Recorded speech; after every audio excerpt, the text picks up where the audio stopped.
बिस्मिल्लाहिर्रहमानिर्रहीम अल्हम्दुलिल्लाहि रब्बिल आलमीन वस्सलातु वस्सलामु अला सय्यिदिल मुरसलीन नबियना मुहम्मद व अला आलिहि व सहबिहि अजमाइन अम्मा बाद अऊज़ु बिल्लाहि मिनश शैतानिर रजीम व कम अहलकना क़ब्लहुम मिन क़र्निन हुम अशद्दु मिनहुम बत्शा फनक़्क़बू फिल बिलादि हल मिन महीस।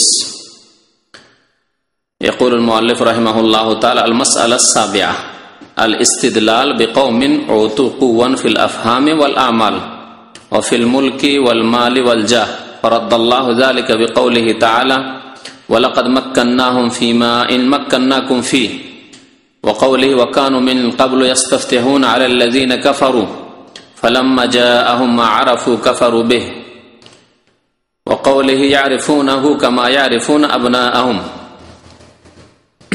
মহান আল্লাহর সমস্ত প্রশংসা, দরুদ ও সালাম নাযিল হোক প্রিয় নবী মুহাম্মদুর রাসূলুল্লাহ সাল্লাল্লাহু আলাইহি সাল্লামের উপর। আল্লাহুম্মা সাল্লি আলাইহি আল্লাহুম্মা বারিক আলাইহি। আজকের দার্সের বিষয়বস্তু হচ্ছে জাহিলি মতবাদের সপ্তম মতবাদ। জাহিলি যুগের মুশরিকরা যেই ভ্রান্ত ধারণা রাখত সত্য এবং বাতিলকে যাচাই বাছাই করা সম্পর্কে, তার একটি মতবাদ হচ্ছে যে কোনো জাতি যদি শক্তিশালী হয়, কোনো জাতি যদি ক্ষমতার অধিকারী হয়, কোনো জাতি যদি জ্ঞানী বিচক্ষণ হয়, তাহলে জানতে হবে যে সেই জাতি সত্য পথে নাই পথে রয়েছে এবং তারা জ্ঞানী হতে পেরেছে, শক্তিশালী হতে পেরেছে, নেতৃত্বের অধিকারী হতে পেরেছে, সম্মানিত হতে পেরেছে তাদের সত্যবাদী হওয়ার জন্য বা তাদের সত্যপন্থী হওয়ার জন্য এবং তাদের ন্যায় পথে থাকার জন্য। এইরকম ধরনের ধারণা ঠিক না ভুল? যে কোনো জাতি যদি যে কোনো যুগেই হোক, এমনকি আজকের যুগেও কিয়ামত পর্যন্ত এবং আগে যেসব জাতি এসছে সেসব জাতি সম্পর্কেও একই কথাই, যে যেই জাতি বেশি উন্নতি করতে পেরেছে, ধন সম্পদের ক্ষেত্রে হোক, নেতৃত্বের ক্ষেত্রে হোক, আর ক্ষমতার ক্ষেত্রে হোক, প্রভাবশালী হওয়ার ক্ষেত্রে হোক, আর বিদ্যা বুদ্ধির ক্ষেত্রে হোক, প্রযুক্তির ক্ষেত্রে হোক, সায়েন্স টেকনোলজির ক্ষেত্রে হোক, যে জাতি বেশি উন্নতি করতে পেরেছে জানতে হবে যে সেই জাতি কি সঠিক পথে রয়েছে, সেই জাতি হচ্ছে কি সত্যপন্থী, সেই জাতি ঠিক রাস্তায় রয়েছে।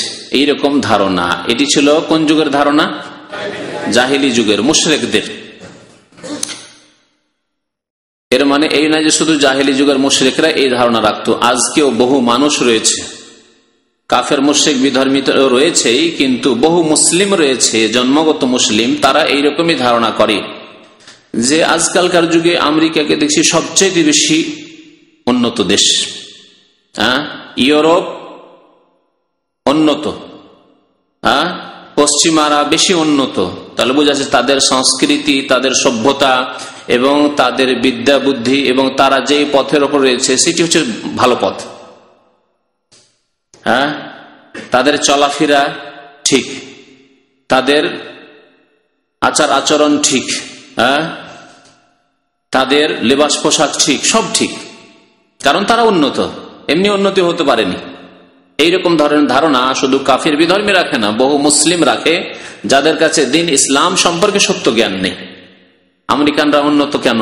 এই জন্য যে তারা ঠিক পথে রয়েছে, এমনকি তাদের ধর্ম পর্যন্ত পৌঁছে যায় যে তারা ধর্মের দিক দিয়েও ঠিক পথে রয়েছে। আল্লাহ তাদের উপর খুশি না হলে আল্লাহ এত উন্নতি দেয় ওরা? এতদূর পর্যন্ত পৌঁছে যায় অনেক জাহেল মূর্খ মুসলিমরা যে আল্লাহ ওদেরকে যখন এত উন্নত করেছে তাহলে নিশ্চয়ই তারাকে আল্লাহ ভালোবাসে। কথা ঠিক না ভুল? আল্লাহ ভালোবাসলেই পার্থিব উন্নতি দিবে, এই কথাটি ডাহা মিথ্যা কথা। আল্লাহ যাকে ভালোবাসে তাকেই পার্থিব উন্নতি দেবে, আর যাকে ভালোবাসে না মানে সেই ফকির, সেই অভাবী থাকবে, সে অনুন্নত থাকবে, এই কথাটি একেবারে মিথ্যা কথা, অবাস্তব কথা। আল্লাহ পাক রব্বুল সবচেয়ে বেশি ভালোবাসেন আম্বিয়া এবং রসুলগণকে, তাদের অধিকাংশই দরিদ্র গরিব, দারিদ্রতার জীবন তারা প্রাধান্য দিয়েছেন। আল্লাহ তাদেরকে দরিদ্র গরিব করে রেখেছেন, জি, অনাহারে তারা থেকেছেন। এবং সর্বশ্রেষ্ঠ রসুল মুহাম্মদ রাসূলুল্লাহ সাল্লাল্লাহু আলাইহি ওয়াসাল্লাম তিনি দারিদ্রতার জীবন যাপন করেছেন, একবার খেয়েছেন তো আর একবার না খেয়ে থেকেছেন, বরং দিনের পর দিন অনাহারে থেকেছেন, পেটে পাথর বেঁধেছেন। তাহলে কি যদি এই মাপকাঠি ঠিক হয় যে যাকে আল্লাহ বেশি ভালোবাসেন তাকে উন্নতি দান করেন, হ্যাঁ, তাকে বেশি ধন দৌলত দান করেন, এই কথাই যদি নেন, তার নবী করিম সাল্লাল্লাহু আলাইহি ওয়াসাল্লাম কি আল্লাহ ভালোবাসতেন না? হ্যাঁ, তার চাইতে বেশি আর পৃথিবীতে কাউকে ভালোবেসেছেন আল্লাহ পাক রব্বুল আলামিন? তার খলিল একমাত্র রাসূলুল্লাহ সাল্লাল্লাহু আলাইহি ওয়াসাল্লাম এবং একমাত্র ইব্রাহিম আলাইহিস সালাতু ওয়াস সালাম। তারপরে তিনি দারিদ্রতার জীবন যাপন করেছেন। তো তবে আল্লাহ পাক রব্বুল আলামিন কখনো কখনো মুমিন বান্দাকে, যাকে আল্লাহ ভালোবাসেন, তাকে উন্নতি দান করেন পার্থিব ক্ষেত্রে, কখনো কখনো, সব সময় নয়, কোন কোন ক্ষেত্রে। আর আখিরাতের ক্ষেত্রে, পরলৌকিক ক্ষেত্রে, দিনের ক্ষেত্রে, ধর্মীয় ক্ষেত্রে আল্লাহ পাক রব্বুল আলামিন উন্নতি দান করবেন, হ্যাঁ, সম্মানিত করবেন কাকে? মুমিনকে। আখিরাতের ক্ষেত্রে, ঈমানের ক্ষেত্রে, আমলের ক্ষেত্রে আল্লাহ সম্মানিত করবেন মুমিনকে। এই জন্য নবী করিম সাল্লাল্লাহু আলাইহি ওয়াসাল্লাম সম্মানিত এই ক্ষেত্রে, আল্লাহ পাক রব্বুল আলামিন তাকে সম্মানিত করেছেন দিনের ক্ষেত্রে। সাইয়্যিদুল মুরসালিন তিনি, সমস্ত নবীর সেরা তিনি। তিনি প্রথম গিয়ে জান্নাতের দরজা নক করবেন, প্রথম জান্নাতের দরজা তার জন্য খোলা হবে, প্রথম জান্নাতে তিনি প্রবেশ করবেন, তারপরে তার উম্মতেরা প্রবেশ করবে। এগুলি সম্মান নয়, আখিরাতের সম্মান। আখিরাতের সম্মানকে আল্লাহ পাক রব্বুল আলামিন খাস করেছেন মুত্তাকিন, আল্লাহ ভীরুদের জন্য। জি, এবং সবচাইতে বেশি মুত্তাকি, আল্লাহ ভীরু প্রিয় নবী মুহাম্মদ রাসূলুল্লাহ সাল্লাল্লাহু আলাইহি ওয়াসাল্লাম। দুনিয়ার ক্ষেত্রে কখন আল্লাহ পাক রব্বুল আলামিন দেন ধার্মিক লোককে, আর কখন আবার দেন না আল্লাহর হিকমতে। আল্লাহর হিকমতেই দেন, আবার আল্লাহর হিকমতে দেন না। দাউদ আলাইহিস সালামকে আল্লাহ দিয়েছেন পৃথিবীর নেতৃত্ব ক্ষমতা, সুলাইমান আলাইহিস সালামকে পৃথিবীর নেতৃত্ব ক্ষমতা আল্লাহ পাক দিয়েছেন। হ্যাঁ, ইউসুফ আলাইহিস সালামকে আল্লাহ পাক রব্বুল আলামিন পৃথিবীর ক্ষমতা নেতৃত্ব দিয়েছেন, এবং হকপন্থী ও সত্যপন্থীও তারা ছিলেন। আবার অন্যান্য আম্বিয়াদেরকে দেননি, তারাও হকপন্থী ছিলেন। এটি হচ্ছে সঠিক দিন এবং সঠিক আকীদা, বিশ্বাস ইমানদারদের সম্পর্কে, বা ইমানদারদের আকীদা, যে আল্লাহ পাক রব্বুল আলামিন পৃথিবীতে যাকেই দিবেন জ্ঞান বুদ্ধি, যাকেই দিবেন মান সম্মান, যাকেই দিবেন নেতৃত্ব, যাকেই দিবেন ধন দৌলত, সেই ব্যক্তি হকপন্থী সত্যপন্থী, এই কথা ঠিক নয়। কিন্তু জাহেলি যুগের এই ভ্রান্ত ধারণা ছিল নবী সাল্লাল্লাহু আলাইহি ওয়াসাল্লামের আগমনের পূর্বে মুশরিক কাফেরদের, আর তার পূর্বেও ছিল, এমনকি নূহ আলাইহিস সালামের জামানাতেও এই ভ্রান্ত ধারণা মুশরিক কাফেরদের ছিল। আর এখনো বহু কাফের বিধর্মী মুশরিক এবং তাদের অনুসারী পাপিষ্ঠ গুনাহগার ফাসিক মুসলিমদের, জাহেল অজ্ঞ মুসলিমদের রয়েছে। এই ভ্রান্ত ধারণা দূর করার উদ্দেশ্যে লেখক বলছেন যে এটি জাহিলি মতবাদ। সুতরাং মুসলিমের এই রকম ধারণা থাকা উচিত নয় যে একই গ্রামে বাস করেন আর একজন লোক উন্নতি করেই যাচ্ছে, টাকা পয়সার অভাব নেই, ধন দৌলতের অভাব নেই, বাড়ি ঘরের অভাব নেই, ছেলে মেয়েদের অভাব নেই, লাঠির জনের অভাব নেই। আরে বাপরে, আল্লাহ খুব ভালোবাসে। হ্যাঁ, এই ধারণা মুসলিম তুমি রাখবে না, খবরদার না। এই ধারণা ইসলামিক ধারণা, ইসলামিক আকীদা নয়। এই ক্ষেত্রে বহু আয়াত রয়েছে কোরআন কারীমে। লেখক বেশ কিছু আয়াত উল্লেখ করেছেন। আমি প্রায় আয়াতগুলি আপনাদের সামনে সংক্ষেপে তাফসীর করে শোনাবো, যাতে করে এই সম্পর্কে একটা ভালো ধারণা আসে। লেখক বলছেন, আল ইস্তিদলালু বিকওমিন উতু কুওয়ান ফিল আফহামি ওয়াল আমাল। ভ্রান্ত ধারণা একটি এই ছিল জাহিলি যুগের, যে তারা এমন জাতির কথা উল্লেখ করে তারা প্রমাণ পেশ করত যে এরা সত্যপন্থী, এরা হকপন্থী, এরা ন্যায় পথে রয়েছে, এরাই ভালো পথে রয়েছে, যাদেরকে শক্তি দেওয়া হয়েছে জ্ঞান বিদ্যার ক্ষেত্রে এবং কাজ কর্মের ক্ষেত্রে, ওয়াল আমাল কাজকর্মের ক্ষেত্রে, অফিল মুলক এবং রাজত্বের ক্ষেত্রে, ওয়াল মাল ধন সম্পদের ক্ষেত্রে, ওয়াল জাহ মান সম্মানের ক্ষেত্রে, মর্যাদার ক্ষেত্রে। এগুলি হচ্ছে পার্থিব ক্ষেত্র, তাই না? পার্থিব ক্ষেত্রে বিচক্ষণ হওয়া, বিদ্বান হওয়া, বিদ্যা বুদ্ধির মালিক হওয়া পার্থিব নিয়ামত। কাজকর্মের ক্ষেত্রে কর্মে পটু, হ্যাঁ, টেকনোলজি। জি, দেখেন আজকাল পৃথিবীতে যতগুলি টেকনোলজি রয়েছে সব কাফেরদের হাতে, তাই না? মোবাইল থেকে শুরু করে ইন্টারনেট আর যা কিছু পৃথিবীর আর কি, দেখেন প্রচার মাধ্যম যতগুলি আছে টেকনোলজি, এই যে টেকনোলজি সামনে আপনার আছে, যে টেকনোলজি যে রেকর্ড করছে, হ্যাঁ, সিডি, হ্যাঁ, এই টেকনোলজি, এই সব টেকনোলজি, তাই না? এগুলো তৈরি করছে কারা? কাফেরা তৈরি করছে। এগুলো আমাল, কর্মের ক্ষেত্রে, কর্মজগতে। আর এই কর্ম হয়েছে বিদ্যা বুদ্ধির ভিত্তিতে, হ্যাঁ, শুধু দিনের বিদ্যা না, দুনিয়ার বিদ্যা। দুনিয়ার বিদ্যায় তারা খুব বিচক্ষণ হয়েছে, এগুলো বিদ্যার ক্ষেত্রে। রাজত্বের ক্ষেত্রে পৃথিবীর বড় শক্তি আমেরিকা, পৃথিবীর বড় শক্তি ছিল রাশিয়া, সোভিয়েত ইউনিয়ন। ধন সম্পদের ক্ষেত্রে ইহুদিরা সবচেয়ে বেশি ধন সম্পদের মালিক, পুঁজিপতি পৃথিবীতে, হ্যাঁ, ইহুদিরা। ওয়ালজা, মান সম্মান, পার্থিব মান সম্মানের দিক দিয়ে বড় বড় যেগুলি মিটিং হচ্ছে, সম্মেলন হচ্ছে তাদের, তাতে বড় বড় কাফের নেতারা সেখানে, হ্যাঁ, মান সম্মান। তো এগুলি দেখে যদি আমরা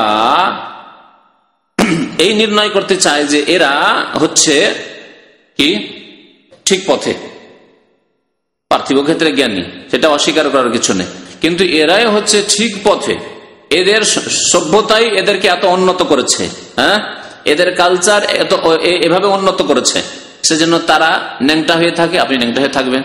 তারা লিভ টুগেদার করে, বিয়ে শাদী করে না, জেনা ব্যভিচারে ডুবে থাকে, আপনারাও সেই পথ ধরবেন বা তার প্রশংসা করবেন। তাদের প্রশংসা করবেন যারা পাপে গুনায় ডুবে, যারা পানির চাইতে বেশি মাদক দ্রব্য ব্যবহার করে, তাদের প্রশংসা করবেন, এরাই উন্নত, এই জন্য এরা তো ভালো না। ফারাদ্দাল্লাহু যালিকা বিকাউলিহি, এটি ছিল জাহিলি যুগের ভ্রান্ত মতবাদ। আল্লাহ পাক রব্বুল আলামিন এই ভ্রান্ত মতবাদের খণ্ডন করেছেন এই বাণীগুলি দিয়ে। তার মধ্যে এখানে 3টি আয়াত উল্লেখ করেছেন লেখক রহমতুল্লাহ আলাইহি। প্রথম আয়াত সূরা আহকাফের আয়াত নম্বর 26। মহান আল্লাহ ইরশাদ করেছেন, ওয়ালাকাদ মাক্কান্নাহুম ফীমা ইন মাক্কান্নাকুম ফী,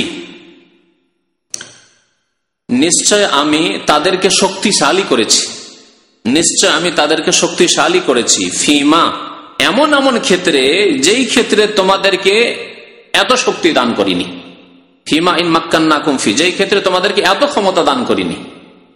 সম্বোধন করেছেন আল্লাহ পাক রব্বুল আলামিন কাকে? মুমিনদেরকে, মুসলিমদেরকে, নবী করিম সাল্লাল্লাহু আলাইহি সাল্লামকে, সাহাবায়ে কেরামদেরকে, কিয়ামত পর্যন্ত মুমিন মুসলিমদেরকে, যে তোমাদেরকে এত শক্তিশালী করিনি যত শক্তিশালী তাদেরকে আমি করেছিলাম। আগের যুগের বিভিন্ন জাতি, বিভিন্ন গোষ্ঠী, বিভিন্ন উম্মত সম্পর্কে আল্লাহ বলছেন, যেমন আদ সম্প্রদায়, সামুদ সম্প্রদায়, হ্যাঁ, বিভিন্ন জাতি। বর্তমান যুগে ইউরোপ, আমেরিকা, জাপান, চায়না, এসব এমন শক্তি তাদেরকে আমি দান করেছি যা তোমাদেরকে দান করিনি দিনে। পার্থিব শক্তি এগুলি আমি তাদেরকে দিয়েছি। তার মানে এই নয় যে তারা সঠিক পথে রয়েছে। এই আয়াতটি সম্পূর্ণ করি। আর কি করেছি? আল্লাহ বলছেন যে ওয়াজআলনা লাহুম সামআন ওয়া আবসারান ওয়া আফইদা, আর তাদেরকে আমি শ্রবণ শক্তি দিয়েছি, শোনার শক্তিও দিয়েছি, ও আবসারান, দৃষ্টি শক্তি দিয়েছি। দৃষ্টি শক্তি সবার রয়েছে, কারো সূক্ষ্ম দৃষ্টি রয়েছে, কারো মোটা দৃষ্টি রয়েছে। আপনিও তো দেখছেন, কিন্তু এর মধ্যে কি আছে তা জানেন না, হ্যাঁ, কিন্তু আরেকজন সূক্ষ্ম দৃষ্টিতে দেখছে যে এতে কি ত্রুটি আছে, আর কি এই যে আর একটা সেটে কি পার্থক্য আছে সে বুঝতে পারছে। বাসারণ, বাসারণ মানে শুধু চোখে দেখা না, চোখে মোটা মোটা জিনিস দেখার ক্ষেত্রে হয়তো সবাই সমান মোটামুটি, হ্যাঁ, কিন্তু সূক্ষ্ম দৃষ্টি কাউকে দিয়েছে, কাউকে একেবারে ভিতর থেকে অনেক কিছু বোঝার মতো দৃষ্টি দিয়েছে, কাউকে হালকা দৃষ্টি দিয়েছে আল্লাহ পাক রব্বুল আলামিন। ওয়া আফইদাতান, এবং তোমাদেরকে হৃদয় দিয়েছি। আফইদা কলব, ফুয়াদুন মানে হচ্ছে কলব, ওর বহু বচন জামা হচ্ছে আফইদা। আল্লাহ তোমাদেরকে হৃদয় দিয়েছেন যা দিয়ে ভালো মন্দর পার্থক্য করতে পারো।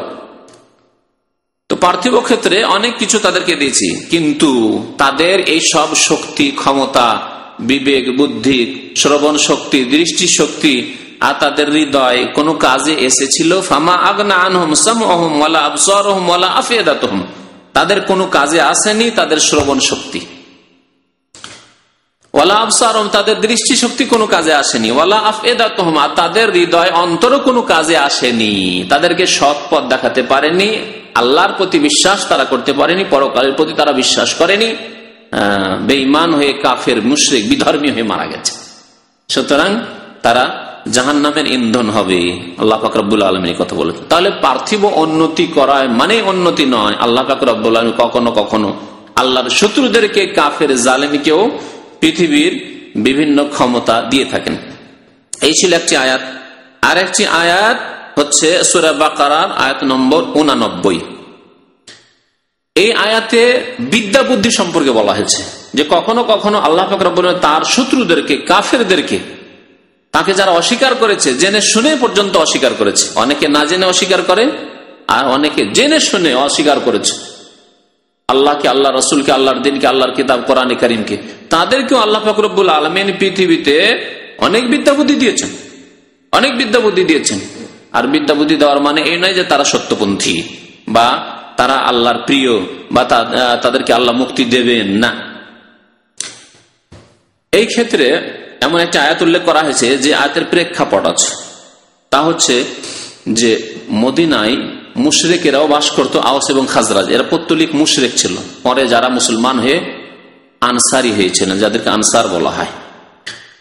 আর আরেক দল বাস করতো ইহুদিরা, ইহুদিরা বাস করতো। ইহুদিদের সাথে এই মুশরিক পৌত্তলিক আওস এবং খাজরাজ দুইটি গোত্র যে ছিল, এদের সাথে লড়াই, ঝগড়া, মারামারি, কাটাকাটি লেগেই থাকতো। যখন মারামারি কাটাকাটি হইতো তখন ইহুদিরা ধমক দিত কাদেরকে? মুশরিকদেরকে, আওস এবং খাজরাজ, পরে যারা মুসলিম হয়ে আনসারী হলেন তাদেরকে। জাহিলি যুগের ঘটনা। ধমক দিত কি বলে? আচ্ছা থামো, দেখবো। কখন দেখবো? একজন নবী আসবেন, আমাদের কিতাবে তাওরাতে আছে একজন শেষ রাসূল নবী আসবেন, যখন আসবেন না তার নেতৃত্বে আমরা লড়াই করবো আর তোমাদেরকে কচু কাটা করবো, জবাই করবো তোমাদেরকে একটা একটা করে। কি মনে করো এখন তোমরা দেখাচ্ছ, ক্ষমতা দেখাচ্ছ আওস খাজরাজ, একদিন তোমরা তো মুশরিক পৌত্তলিক, আমরা হচ্ছে ইহুদি, আমরা তাওরাত মানি, আমরা মুসাকে মানি, আমরা শেষ নবী যখন আসবেন মুহাম্মদ সাল্লাল্লাহু আলাইহি ওয়াসাল্লাম তার অনুসারী হয়ে যাবো আর তোমাদেরকে এক একটা করে জবাই করবো এইভাবে। আর আমরা বিজয় হবো, কারণ বিজয়ের কথা আল্লাহ লিখেছেন, তাওরাতে লিখেছেন আল্লাহ যে যখন শেষ নবী আসবে, যারা শেষ নবীর অনুসারী হবে তাদেরকে আল্লাহ সম্মানিত করে বিজয় দান করবেন, এই ভবিষ্যৎবাণী করতো। আর তারা কি বলতো? ধমক দিয়ে শাসানিমূলক কথাবার্তা বলতো তাদেরকে, মুশরিকদেরকে, আওস এবং খাজরাজকে। আল্লাহ তাই বলছেন ওয়াকানু মিন ক্বাবলু ইস্তাফতিহুনা আলাল্লাযিনা কাফারু। এই ইহুদিরা এর পূর্বে, মিন ক্বাবলু এর পূর্বে, ইস্তাফতিহুনা তার বিজয়ের কথা উল্লেখ করত, ঘোষণা করত, আলাল্লাযিনা কাফারু কাফেরদের বিরুদ্ধে। কাফের মুশরিক ছিল তখন, আওস খাজরাজ। এই কাফের মুশরিকরা, পৌত্তলিকরা, তোমাদের বিরুদ্ধে আমরা বিজয় হাসিল করব যখন শেষ নবী আসবেন, শেষ নবীর অনুসারী হয়ে আমরা। ফালাম্মা জাআহুম মা আরাফু, যখন নবী করিম সাল্লাল্লাহু আলাইহি ওয়াসাল্লাম আগমন করলেন শেষের সালাত নিয়ে, কিন্তু হয়ে গেলেন তিনি মুহাম্মদ সাল্লাল্লাহু আলাইহি ওয়াসাল্লাম এবং ইসমাইল আলাইহিস সালামের গোত্রে, ইসহাকের গোত্রে, ইসরাইলের গোত্রে হলেন না। বুঝতে পারলেন না? পারলেন না? ইব্রাহিম আলাইহিস সালামের দুইজন ছেলে ছিলেন, দুইজনের নবী। কে কে? ইসমাইল এবং ইসহাক। ইসমাইলের মায়ের নাম কি? আলাইহিস সালাম। ইসমাইলের মায়ের নাম কি? হাজরা বলে আমাদের দেশে মশহুর, কিন্তু হাজার, হাদিস আছে কি হাজার। ঠিক আছে, আমাদের দেশের লোকেরা হাজেরা রাখে, সেজন্য হাজরা করেছে, হাজার। আর ইসহাক আলাইহিস সালামের মায়ের নাম সারা, সাহারা নয়, সারা। জি, প্রথম বিয়ে করেছেন ইব্রাহিম আলাইহিস সালাম সারাকে। সন্তান সন্ততি হচ্ছে না, একবারে বৃদ্ধই হয়ে গেলেন, নিরাশ হয়ে গেলেন। যাই হোক, তারপরে হাজেরার সাথে বিয়ে হলো, ইসমাইল আলাইহিস সালামের জন্ম হলো। ইসমাইল আলাইহিস সালামের যখন জন্ম হলো তখন তারপরে সারার পেটেও জন্ম নিলেন ইসহাক আলাইহিস সালাম। ইসমাইল নবী হলেন, ইসহাক নবী হলেন। এই দুই জন থেকে দুইটি বিরাট বংশ হলো। ইসমাইল আলাইহিস সালামকে আল্লাহ পাক রব্বুল আলামিন আদেশ করলেন ইব্রাহিম আলাইহিস সালামকে যে একে নিয়ে এর মাকে কোথায় রেখে আসো? মক্কায় রেখে আসা। মক্কায় রেখে চলে গেলেন। মক্কা এলাকাকে আল্লাহ পাক রব্বুল আলামিন ইসমাইল আলাইহিস সালামকে দিয়ে আবাদ করলেন। আর ইসহাক আলাইহিস সালাম শাম দেশে থেকে গেলেন। ইরাকের মানুষ ছিলেন ইব্রাহিম আলাইহিস সালাম, ইরাক থেকে হিজরত করে চলে শাম দেশে, শাম, মিশর সব হিজরত করেছেন, ওই দিকে থেকে গেলেন ইসহাক আলাইহিস সালাম। ঈসা আলাইহিস সালাম থেকে আল্লাহ পাক বহু আম্বিয়া এবং রাসূল পয়দা করলেন। মুসা, ঈসা, ইউসুফ, ইয়াকুব, ইয়াহিয়া, জাকারিয়া, সমস্ত আম্বিয়া রাসূল ঈসা আলাইহিস সালামের বংশোদ্ভূত। বহু আম্বিয়া আসলেন ঈসা আলাইহিস সালামের গোত্রে। ইহুদিদের আশা ছিল, যারা তাওরাতের অনুসরণের দাবি করত, তাওরাত বিকৃত করার পরে তাদের আশা ছিল যে এতগুলি নবী যখন আমাদের এই বংশে বানু ইসহাকে, আর ইসহাক আলাইহিস সালামের ছেলের নাম কি ছিল কে বলতে পারেন? ইয়াকুব। ইয়াকুব আলাইহিস সালামের অপর আরেকটি নাম ছিল, তা হচ্ছে ইসরাইল। ইসরাইল, ইসরাইলকে ইংরেজিতে বাংলাতে ইসরাইল বলছে। আর এই ইহুদিরা ভ্রান্ত ধারণা রাখে যে আমরা এই ইয়াকুব আলাইহিস সালাম অর্থাৎ ইসরাইল আলাইহিস সালামের অনুসারী, সুতরাং তাদের দেশের নামকরণ করেছে তারা কি ইসরাইল বা ইসরাইল। আরবিতে ইসরাইলি বলা হয়, বাংলায় ইংরেজিতে যে ওটাকে তারা ইসরাইল বলছে। এই দেশের নাম ওখান থেকে এসছে, তারা নিয়েছে। কিন্তু এরা ইসরাইল আলাইহিস সালামের বা ইয়াকুব আলাইহিস সালামের সত্যিকার অনুসারী নয়। যেমন আমাদের দেশের কবর পূজারী, মাজার পূজারী, পীর পূজারী, আটরসি, মাইজ ভান্ডারী, চরমনাই, শস্যিনা, এসব প্রিয় নবী মুহাম্মদ রাসূলুল্লাহ সাল্লাল্লাহু আলাইহি ওয়াসাল্লামের সত্যিকার অনুসারী নয়, কিন্তু তারা দাবিদার। তারা দাবি করে নাকি যে সবচেয়ে বেশি তারা অনুসারী মুহাম্মদ রাসূলুল্লাহ সাল্লাল্লাহু আলাইহি ওয়াসাল্লামের। এইরকমই ইহুদিরা যারা ইসরায়েল দেশ, এরা ফিলিস্তিনকে দখল করে আছে, তাদের ধারণা, ভ্রান্ত ধারণা, ভ্রান্ত দাবি যে আমরা ইয়াকুব আলাইহিস সালাম, তার অপর নাম ইসরাইল, তার অনুসারী, সুতরাং আমাদের দেশের নাম আমরা কি রাখবো? ইসরাইল। ইসরাইল। বুঝলেন না? বুঝলেন না? হ্যাঁ, এইরকম বহু জাতি রয়েছে যারা আসলে অনুসরণ করে না, কিন্তু ভ্রান্ত দাবি রাখে। মক্কার কাফের মুশরিকরা যেমন ভ্রান্ত দাবি রাখতো যে আমরা ইব্রাহিম খলিলুল্লাহর অনুসারী, কিন্তু তারা ইব্রাহিম আলাইহিস সালাম অনুসরণ করেনি। তারা কবর মাজার পূজা করতো, আর তারা পুতুল পূজা করতো, 360টি মূর্তি রেখে কাবার চারিদিকে পূজা করত। ইব্রাহিম আলাইহিস সালাম যিনি তাদের পূর্বপুরুষ, পুতুল ভেঙেছিলেন না? ভাঙেননি। আর তাদের সন্তানরা, তার সন্তানরা পরে এই মক্কার মুশরিকরা তারা এই পুতুল পূজা শুরু করার বলে ইব্রাহিম আলাইহিস সালামের ধর্ম, এটি হচ্ছে ইব্রাহিম আলাইহিস সালামের ধর্ম। তাহলে ভ্রান্ত দাবি নয়। এইরকম ভ্রান্ত দাবিদার মুসলিম জাতিতে বহু রয়েছে, যারা দাবি তো করে যে তারা সাচ্চা মুসলমান, দাবি করে যে তারা সত্যি মোহাম্মদ রাসূলুল্লাহকে ভালোবাসেন, মোহাম্মদ রাসূলের অনুসারী, কিন্তু নবী সাল্লাল্লাহু আলাইহি ওয়াসাল্লামের সুন্নত আদর্শ অনুসরণের সাথে তার দূরেরও সম্পর্ক নেই, অনেক দূরে চলে গেছে তারা। আর তাদের দিকে ইঙ্গিত করলাম, যারা কবর মাজার পূজায় লিপ্ত রয়েছে, যারা পীর পূজায় লিপ্ত রয়েছে, পীর মুরিদের বায়াতে লিপ্ত রয়েছে, যারা তাসাউফে লিপ্ত রয়েছে, কথা বুঝতে পেরেছেন? যারা মুরিদ বানায়, এরা হচ্ছে ওই রকম, এরা হচ্ছে ওই রকমই। জি, যেমন ইহুদিরা দাবি করে মুসা আলাইহিস সালামের অনুসরণের, ইয়াকুব আলাইহিস সালামের অনুসরণ, কিন্তু ইয়াকুব আলাইহিস সালাম, মুসা আলাইহিস সালামের সাথে তাদের দূরেরও সম্পর্ক নেই। সম্পর্ক হইতে হবে আকীদার, আমলের, অনুসরণের খাঁটি সম্পর্ক হইতে হবে, তাহলে সম্পর্ক থাকবে। আর মুখের দাবি করলে অনুসরণ হয় না, আর সম্পর্ক থাকে না।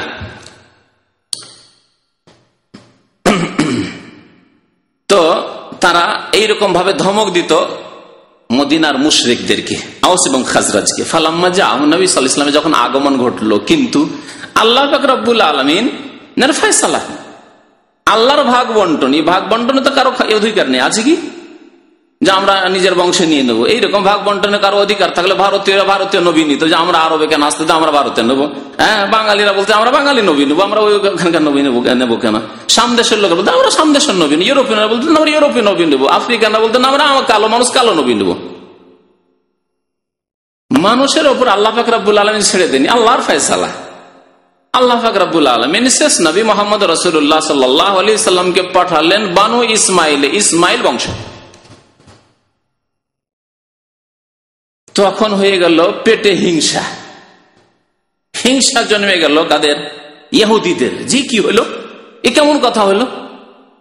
সারা জীবন ধরে আমরা যুগ যুগ ধরে বাপদাদা থেকে চলে আসছি আশা নিয়ে যে শেষ নবী আসবেন ইসরাইল গোত্রে, ইয়াকুব আলাইহিস সালাম আমাদের গোত্রে। আর কোথায়? মক্কাতে ইসমাইল গোত্রে। না, মানা যাবে না। আল্লাহ পাক রব্বুল তাদের কথা বলেছেন যে তারা জেনে শুনে হিংসা করে, হিংসামূলক অস্বীকার করেছিল জানাশোনা সত্ত্বেও। তাই আল্লাহ বলছেন এখানে, আল্লাযীনা আতাইনাহুমুল কিতাবা ইয়ারিফুনাহু কামা ইয়ারিফুনা আবনাআহুম, যাদেরকে আমি কিতাব দিয়ে, কিতাবের জ্ঞান দিয়েছিলাম, অর্থাৎ তাওরাতের জ্ঞান দিয়েছিলাম ইহুদিদেরকে, তারা প্রিয় নবী মুহাম্মদ সাল্লাল্লাহু আলাইহি ওয়াসাল্লামকে চিনত। কেমন ভাবে চিনত? যেমন প্রত্যেকে নিজ নিজ সন্তান সন্ততিকে চেনে। কে আছে যে চোখের সামনে ছেলে মেয়ে লালিত পালিত হচ্ছে, দূরেও নয় প্রবাসী জীবনে নয়, আর ছেলে মেয়েকে না চিনি না, তো এটা কার ছেলে? আছে এরকম পৃথিবীতে? কেউ নেই পৃথিবীতে। ওই রকম ভাবে ইহুদিরা মুহাম্মদ রাসূলুল্লাহ সাল্লাল্লাহু আলাইহি সাল্লামকে তাদের কিতাবে ভবিষ্যৎবাণী রয়েছে এবং নবী সাল্লাল্লাহু আলাইহি ওয়াসাল্লামের নবুয়তের যেসব লক্ষণ রয়েছে সেসব দেখে তারা চিনত, ছেলের মতো চিনত। ইয়ারিফুনাহু কামা ইয়ারিফুনা আবনাআহুম। তো যখন নবী সাল্লাল্লাহু আলাইহি সাল্লামের আগমন ঘটলো ইসমাইল গোত্রে, তখন তারা কি করলো? কাফারু বিহি, তখন মুহাম্মদ সাল্লাল্লাহু আলাইহি ওয়াসাল্লামকে তারা অস্বীকার করলো, কুফরি করলো। তা মানবো না আমরা। কাফারু বিহি ফালানাতুল্লাহ আলাল কাযিবিন, মিথ্যুকদের উপর আল্লাহর অভিশাপ। এই তিনটি আয়াত উল্লেখ করেছেন লেখক। তো এতে আসল বিষয়বস্তু কি? যে জাহিলি মতবাদ হচ্ছে যে কোনো জাতি যদি বিদ্যা বুদ্ধির ক্ষেত্রে, ক্ষমতার ক্ষেত্রে, মান সম্মানের ক্ষেত্রে, নেতৃত্বের ক্ষেত্রে যদি দেখা যায় যে শক্তিশালী, তাহলে তারাই সত্যপন্থী। এই কথাটি ভ্রান্ত কথা। এর প্রমাণে বহু আয়াত রয়েছে। আল্লাহ পাক রব্বুল আলামিন একটি আয়াতে ইরশাদ করেছেন যে ওয়াইদা তুতলা আলাইহিম আয়াতুনা বাইয়িনাতিন ক্বালাল্লাযিনা কাফারু লিল্লাযিনা আমানু আইয়ুল ফারিকাইনি খায়রুম মাকামা ওয়া আহসানু নাদিয়া। কাফেরদেরকে যখন কোরআনে কারীমের আয়াত তিলাওয়াত করে প্রিয় নবী সাল্লাল্লাহু আলাইহি ওয়াসাল্লাম শোনাতেন, সূরা মারইয়ামের আয়াত নম্বর 73-74 এই আয়াতগুলি রয়েছে। মহান আল্লাহ ইরশাদ করেছেন, যখন তাদেরকে কোরআনের পাকের আয়াত তিলাওয়াত করে শোনানো হতো, স্পষ্ট আয়াত, ক্বালাল্লাযিনা কাফারু, তখন কাফেররা বলতো, লিল্লাযিনা আমানু, মুমিনদেরকে, সাহাবায়ে কেরামদেরকে, আইয়ুল ফারিকাইনি খায়রুম মাকামান ওয়া আহসানু নাদিয়া। আচ্ছা তোমরা বলো যে আমরা যাদেরকে তোমরা কাফের বলছো, আমরা মুহাম্মদ সাল্লাল্লাহু আলাইহি ওয়াসাল্লামকে মানি না আর তোমরা মুহাম্মদকে মানো, এই দুই দলকে দুই দিকে রাখো আর দেখো যে কারা বেশি সম্মানিত আর কাদের মজলিস জাঁকজমকপূর্ণ। তোমাদের মজলিস, মুহাম্মদ সাল্লাল্লাহু আলাইহি ওয়াসাল্লামের মজলিস, মুসলিমদের মজলিস জাঁকজমকপূর্ণ না আমাদের মজলিস জাঁকজমকপূর্ণ? তাহলে যাদের মজলিস জাঁকজমকপূর্ণ আর যারা বেশি সম্মানিত, সমাজে যাদের মান মর্যাদা রয়েছে, তারাই তো হচ্ছে শ্রেষ্ঠ আর তারাই হচ্ছে সত্যপন্থী। এ কথা মুশরিকরা বলতো। আজকাল পৃথিবীর যখন মজলিসগুলিতে, আন্তর্জাতিক মজলিসগুলি যখন দেখবেন, তখন এইরকমই অনেকেই ধোঁকা খেয়ে যাচ্ছে। যাদের ঈমান নেই আর যাদের দিন সম্পর্কে জ্ঞান নেই, তারা ধোঁকা খেয়ে যাচ্ছে যে এরা পার্থিব এত উন্নতি করেছে, তাহলে এরা কি বাতিলপন্থী হয়? এদের সংস্কৃতি সভ্যতা কি এত খারাপ হয়? না, এটি ঠিক। উন্নতির রহস্য এখানে আছে, যারা উন্নতি করতে পেরেছে এই জন্য। কি বলবো আপনাকে, আশ্চর্য হয়ে যাবেন। দাড়িওয়ালা মুসলমান, শুধু মুসলমান নয়, মুসলমান দাড়িওয়ালা, নামাজ পড়া মুসলমান, তার জবান থেকে শুনেছে এরকম কুফরি কথা। যখন পর্দার ওপর তার জ্বলন, বোরখার ওপর জ্বলন, দেখতে পায়নি সে, নতুন বউ কারো এসছে দেখতে পায়নি, আর বোরখার ওপর বোরখা পরে এসছে, বউ দেখালো না, তখন তার কথা যে মুসলিম জাতি উন্নতি করবে কি করে? পর্দা তো সবচেয়ে বড় বাধা তাদের উন্নতিতে। আজকাল বহু মুসলিম, পয়সাওয়ালা মুসলিমরা যারা নেতৃত্বে পৌঁছেছে, তাদের এইরকম কুফরি কথা যে পর্দা মুসলমানরা করতে থাকবে, হুজুররা পর্দাই করতে থাকবে, চেহারা ঢাকতেই থাকবে, তাহলে আমাদের মেয়েরা কি করে স্কুল কলেজ ইউনিভার্সিটিতে পৌঁছবে? আমাদের মেয়েরা কি করে ডাক্তার হয়ে আসতে পারে? আমাদের মেয়েরা কি করে ইঞ্জিনিয়ার হয়ে আসতে পারে? আমাদের মেয়েরা কি করে সায়েন্স টেকনোলজিতে উন্নতি করবে? এই পর্দা করি কি আর উন্নতি করা যায়? তাহলে উলঙ্গ হইতে হবে, তাহলে উন্নতি করা যাবে। কথাটা এরকম নয়, আসলে এইরকমই তো তাদের কথা, বাস্তব কথা। আর একজন লোকের কথা বলি, একজন লোকের বিবৃতি, চোখ কানে শোনা কথা বলছি। আর একজন লোক, তার কথা বলছি, নামাজি লোক, আর শেষ জীবনে দাড়িও রেখেছে, সেই লোক দাড়ি লেখা অবস্থায় তার কথা। এগুলো মুসলিমদের কথা, কাফেরদের কথা বলছে না, হিন্দু ইহুদি খ্রিস্টানের বক্তব্য নয়। বলছে যে পর্দা এত পর্দা করলে কি বেনজির ভুট্টো প্রধানমন্ত্রী হতে পারত? এত পর্দা করলে কি খালেদা জিয়া প্রধানমন্ত্রী হতে পারত? এত পর্দা করলে কি আর হাসিনা প্রধানমন্ত্রী হতে পারত? এরা কি এতদূর পৌঁছতে পারতো, এত উন্নতি করতে পারতো? তারপরে পর্দাই হচ্ছে উন্নতিতে মুসলিমদের বাধা। বুঝতে পারলেন? প্রথম কথা এই কথাটি ডাহা কুফরি কথা। এরপরে মুসলিম থাকে না মানুষ। না, আল্লাহ তুমি তো বাধা দিয়েছো উন্নতি করতে, আমাদেরকে পর্দা করতে বলেছো, তার মানে আমরা উন্নতি করতে পারছি না, আমাদের মেয়েরা উন্নতি করতে পারছে না।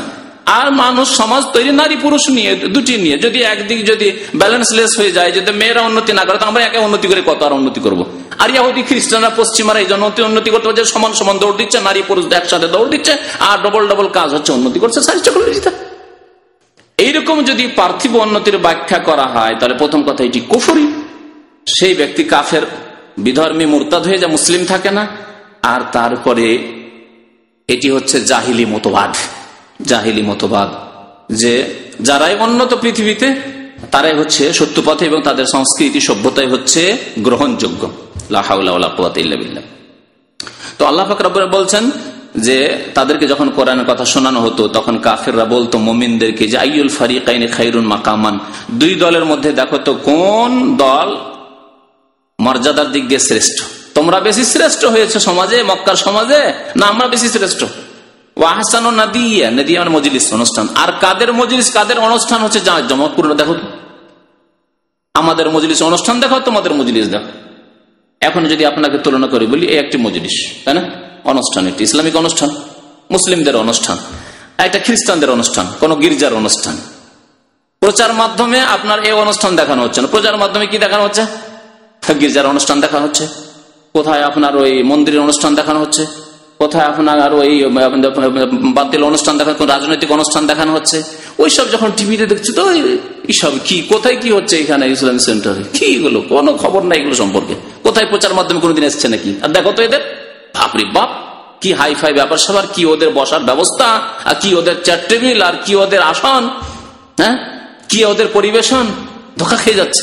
এ হলো জাহিলি মতবাদ। কাফেররা কি বলতো? আহসানু নাদিয়া, কাদের মজলিস, কাদের অনুষ্ঠান বেশি জাঁকজমকপূর্ণ, তোমাদের না আমাদের? যখন আমাদের, কাফেররা বলছে যে আমাদের যখন মজলিস জাঁকজমকপূর্ণ আর আমরা বেশি শ্রেষ্ঠ, তাহলে আমরাই সত্য পথে, হক পথে রয়েছি। মোহাম্মদ আর মোহাম্মদের অনুসার হক পথে নয়, সত্য পথে নয়। আল্লাহ পাক রব্বুল তার খণ্ডন করে জবাব, ফাকালা তাআলা রাদ্দান আলাইহিম, তাদের খণ্ডন করে জবাব দিচ্ছেন, ওয়াকাম আহলাকনা ক্বাবলাহুম মিন কারনিন, হে মুশরিক, হে কাফেররা, হে মক্কার মুশরিকরা, পত্তলিকরা, তোমাদের পূর্বে বহু জাতিকে আমি ধ্বংস করেছি। ওয়াকাম আহলাকনা ক্বাবলাহুম, তাদের পূর্বে বহু জাতিকে ধ্বংস করেছি। হুম আহসানু আসাসা, যারা সাজ সরঞ্জামের দিক দিয়ে, সম্পদের দিক দিয়ে অনেক কি ছিল, শ্রেষ্ঠ ছিল। আর ওয়ারিআ, আর জাঁকজমকপূর্ণ দেখার দিক দিয়ে অত্যন্ত সুন্দর তারা ছিল। তারা তাদের অনুষ্ঠান, তাদের ঘর বাড়ি দেখার দিক দিয়ে কত সুন্দর ছিল। তারপরেও সেসব জাতিকে আমি কি করেছি? ধ্বংস করে দিয়েছি, সমূলে বিনাশ করে দিয়েছি। সূরা মারইয়াম আয়াত নম্বর ৭৪। মহান আল্লাহ আরো ইরশাদ করেছেন, আওয়ালাম ইয়াসিরু ফিল আরদি ফায়ানজুরু কাইফা কানা আকিবাতুল লাযিনা মিন ক্বাবলিহিম ওয়া কানু আশাদ্দা মিনহুম কুওয়া ওয়া মা কানা আল্লাহু লিইউজিজাহু মিন শাইইন ফিস সামাওয়াতি ওয়ালা ফিল আরদ ইন্নাহু কানা আলিমান কাদিরা। সূরা ফাতির আয়াত নম্বর ৪৪। মহান আল্লাহ বলছেন, পৃথিবীতে ভ্রমণ করে দেখো। কাফেররা তো পৃথিবীতে ভ্রমণ করতো, অনেক এলাকা যেত, শাম দেশে যেত, আর এমন দেশে তারা যেত, ব্যবসায়ী সফরে তারা যেত। আজকাল পৃথিবীতে অনেকে বিভিন্ন দেশ ভ্রমণ করছেন। আল্লাহ বলছেন, আওয়ালাম ইয়াসিরু ফিল আরদে, তারা পৃথিবীতে ভ্রমণ করে কি দেখে না? ফায়ানজুরু কাইফা কানা আকিবাতুল লাযিনা মিন ক্বাবলিহিম, এর পূর্বে যে সব জাতি ছিল তাদের পরিণাম কি হয়েছে। আকিবা মানে পরিণাম, তাদের পরিণাম কি হয়েছে। যাও তাবুক এলাকায় গিয়ে দেখো যে সামুদ জাতির পরিণাম কি হয়েছে। চলে যাও ওমান আর ইয়ামানের বর্ডারে, আদ সম্প্রদায়কে আল্লাহ ধ্বংস করেছেন। আর যে এলাকা এখনো রবুল খালি, কোন জনবস্তি নেই, শুধু বালি আর বালি, রবুল খালি বলা হয়, মানে জাজিরা, সৌদি আরবের চতুর্থ অংশ শুধু খালি হয়ে শূন্য হয়ে পড়ে আছে, কোনো মানুষ বসবাস করতে পারে না। ওই এলাকায় আল্লাহ পাক রব্বুল আলামিন আদ সম্প্রদায়কে ধ্বংস করেছেন। আর এসব জাতি কত শক্তিশালী ছিল। আল্লাহ বলছেন, লাম ইউখলাক মিসলুহা ফিল বিলাদ, এদের মতো শক্তিশালী জাতি পৃথিবীতে আর কাউকে আমি তৈরি করিনি। ওই ওমানের বর্ডার, ওমান এবং ইয়ামানের কাছাকাছি এলাকা। এইরকমই লূত আলাইহিস সালামের জাতিকে আল্লাহ পাক রব্বুল আলামিন ধ্বংস করেছেন। এমন করে ধ্বংস করেছেন যে সেই এলাকা একবার মৃত সাগর বলে প্রসিদ্ধ, আল বাহরুল মাইয়িত, মৃত সাগর, যেখানে আল্লাহর এত গজব আছে যে সেই পানিতে কোনো জীবজন্তু থাকে না, মাছ থাকে না, মৃত সাগর। তো আল্লাহ বলছেন যে তোমাদের পূর্বে বহু জাতিকে আল্লাহ ধ্বংস করতে, দেখনি কি সেই জাতির পরিণাম। ওয়া কানু আশাদ্দা মিনহুম কুওয়া, তাদের চাইতে বেশি শক্তিশালী ছিল, শক্তির দিক দিয়ে প্রবল ছিল তারা। এই মক্কার মুশরিকদের চাইতে, আবু জাহল, আবু লাহাব এদের চাইতে অনেক বেশি শক্তিশালী তারা ছিল। মা কান আল্লাহু লিইউজিজাহু মিন শাই, আল্লাহ পাক রব্বুল আলামিনকে কেউ পরাস্ত করতে পারে না, পরাজিত করতে পারে না। আল্লাহর হাত ছাড়া কেউ হয়ে যেতে পারে না, যে আল্লাহর কাছ থেকে কেউ ছুটে পালিয়ে যাবে, বেঁচে যাবে। ফিস সামাওয়াতে, না আকাশে, ওয়ালা ফিল আরদ, না জমিনে। ইন্নাহু কানা আলিমান কাদিরা, আল্লাহ সবকিছুই জানেন এবং তিনি সর্বশক্তিমান। আরো মহান আল্লাহ পাক রব্বুল আলামিন বলছেন যে ওয়াকাম আহলাকনা কাবলাহুম মিন কারন, বহু জাতিকে আমি আল্লাহ ধ্বংস করেছি। হুম আসাদ্দ মিনহুম বাতশা, এই মক্কার মুশরিকদের চাইতে, আজকের ইউরোপ আমেরিকা চাইতে, আজকে রাশিয়া চাইতে, আজকে জাপান চায়না চাইতে, আসাদ্দ মিনহুম বাতশান, তাদের চাইতেও শক্তির দিক দিয়ে প্রবল ছিল তারা। সূরা কাফ আয়াত নম্বর 36। তবু তাদের শক্তি, তাদের ক্ষমতা তাদেরকে বাঁচাতে পারেনি। আল্লাহর আযাব যখন এসেছে, তাদের পাপের কারণে, তাদের কুফরির কারণে, তাদের অন্যায়ের কারণে, জুলম অত্যাচারের কারণে আল্লাহ যখন ধ্বংস করেছেন, কোন শক্তি তাদেরকে বাঁচাতে পারেনি। ওয়াকালা তাআলা, মহান আল্লাহ আরো বলেছেন আওয়ালাম ইয়ারাউ কাম আহলাকান ক্বাবলাহুম মিন কারন, তারা কি দেখে না? কারণ হয় ইতিহাসের পাতায় রয়েছে, সেটাও দেখা, পড়ে শুনে দেখা। আরেকটি রয়েছে যারা ভ্রমণ করে, তারা স্বচক্ষে গিয়ে দেখে আসলে ওই এলাকা। জি, অনেকে হয়তো সোভিয়েত ইউনিয়ন দেখেননি, কিন্তু সোভিয়েত ইউনিয়নের কথা শুনেছেন যে কত শক্তিশালী ছিল, দেখতে যাননি, কিন্তু ইতিহাসের পাতায় আছে। অথবা চোখের সামনে যারা 15-20 বছর আগের ঘটনা জানেন, তারা দেখেন চোখের সামনে কিভাবে ভেঙে এমন হলে যে গরিব কেউ খেতে পায় না, সেখানকার জনসাধারণ খেতে পায় না। এত সায়েন্স টেকনোলজির উন্নতি করেও সেখানকার লোকেরা খেতে পায় না।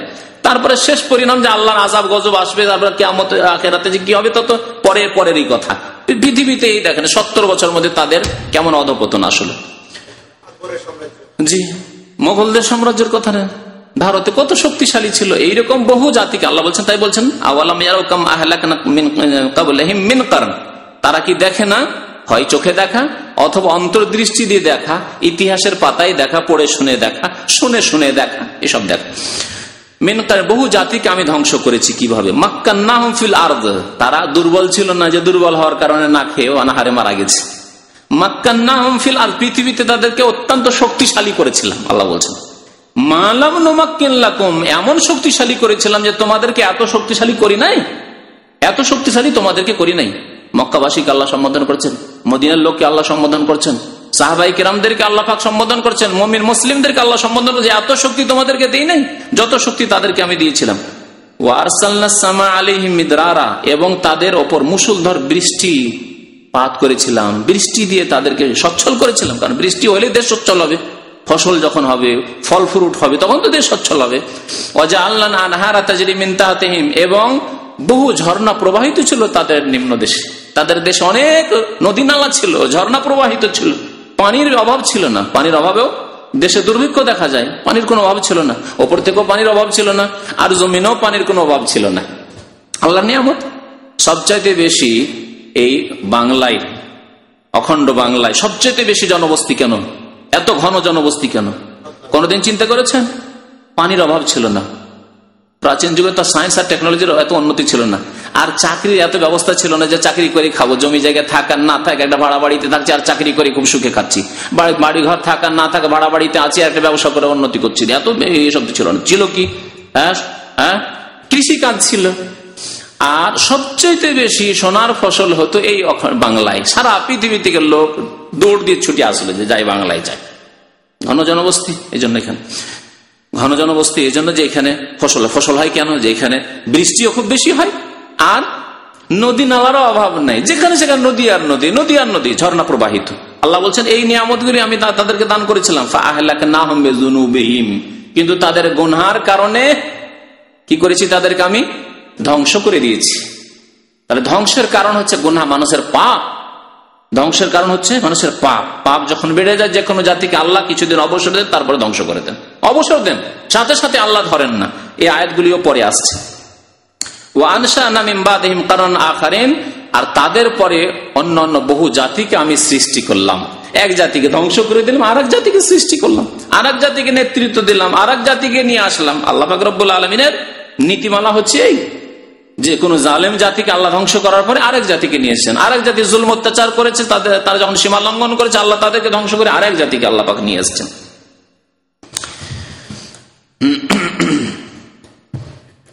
আল্লাহ পাক রব্বুল আলামিন তাই কাফেরদেরকে, জালেমদেরকে, অন্যায়কারীদেরকে, বাতিলপন্থীদেরকে যে পৃথিবীতে এসব দিয়ে থাকেন, বিদ্যা বুদ্ধি দিয়ে থাকেন, সায়েন্স টেকনোলজি দিয়ে থাকেন, তাদেরকে কাজে পটু করে থাকেন, তাদেরকে নেতৃত্ব দিয়ে থাকেন, তাদেরকে ধন সম্পদ দিয়ে থাকেন, তাদেরকে মান সম্মান দিয়ে থাকেন পার্থিব, এসব কি জন্য? এসব হচ্ছে আল্লাহর পক্ষ থেকে কিছুদিনের জন্য ছাড়, অবসর। আল্লাহ অবসর দেন, ইস্তিদরাজকে বলা হয় অবসর দেওয়া। এগুলি কয়েকটি আয়াতে আল্লাহ পাক রব্বুল আলামিন উল্লেখ করেছেন। ফালাম্মা নাসু মা যুক্কিরু বিহি, আল্লাহ বলছেন তাদেরকে যে উপদেশ দেওয়া হয়েছিল আমার পক্ষ থেকে, মা যুক্কিরু বিহি, আম্বিয়া এবং রাসূলগণ এসে 70 দিনের যে উপদেশ দিয়েছিল তা যখন তারা ভুলে গেল মানে অমান্য করলো, মানলো না, অথবা গাফিলতি করলো, হয়তো মানতো, তারপরে এই চলতে চলতে চলতে ধীরে ধীরে এমন ঢিলা হইতে হইতে আজকাল বেনামাজি মুসলমানদের মতো একদল কাফের, তারা প্রিয় নবী মুহাম্মদ সাল্লাল্লাহু আলাইহি ওয়াসাল্লামকে অস্বীকার করেছে, ঠিক না? তারা কাফের।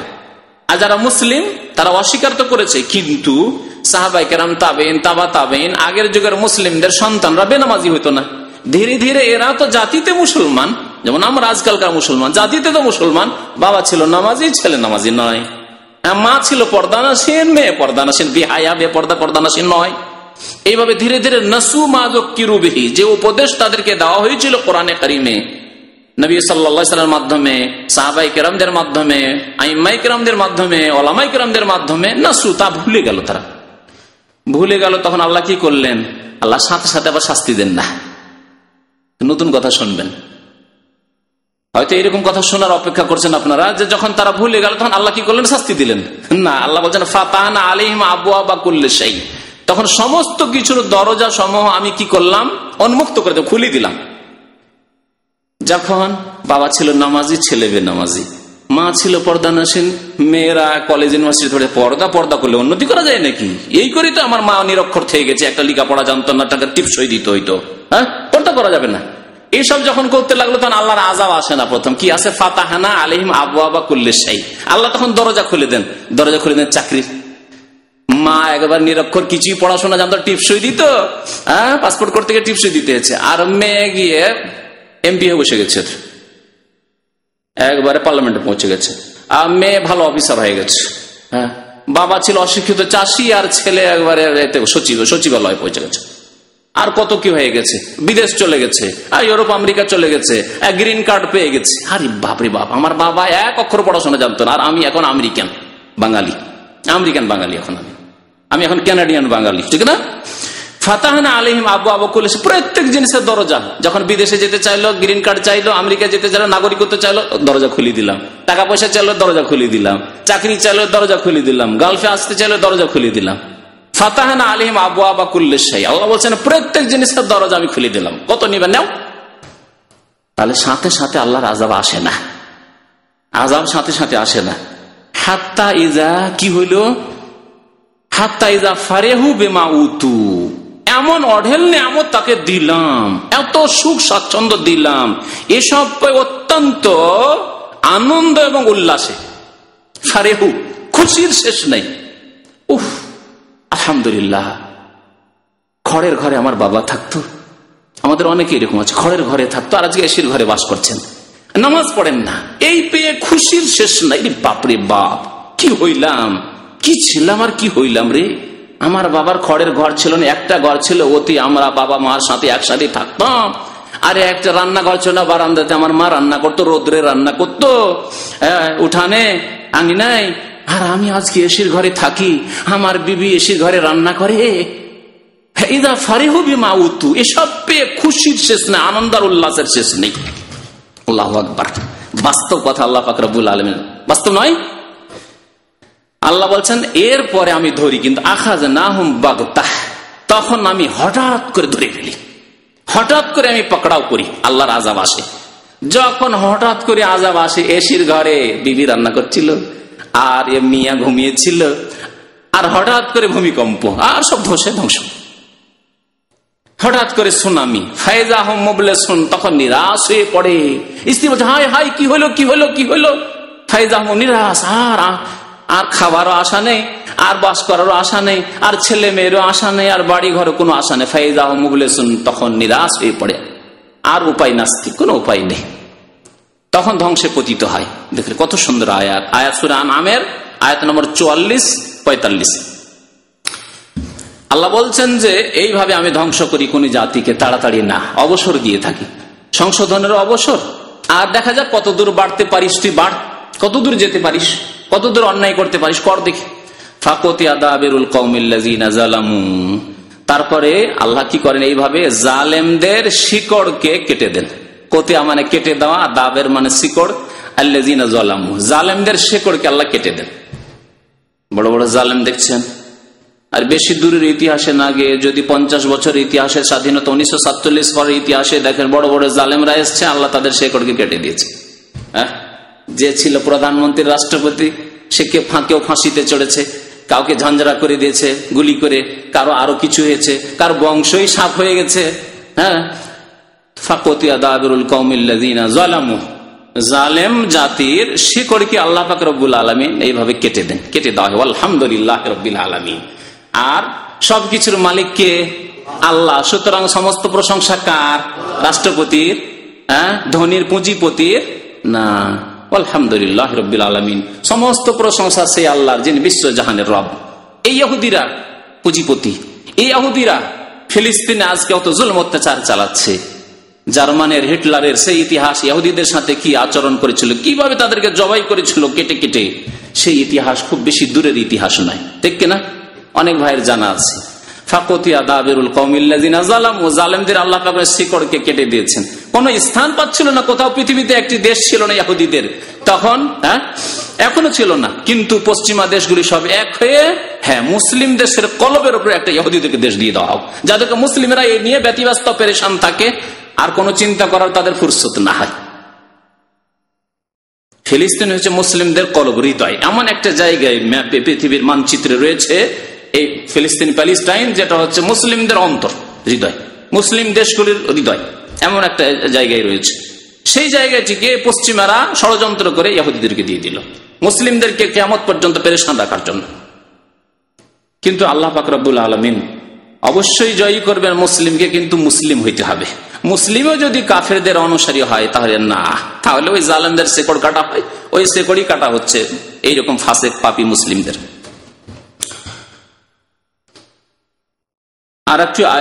আরো একটি আয়াত বলি, যাতে আল্লাহ পাক রব্বুল আলামিন বলেছেন অবসরের কথা।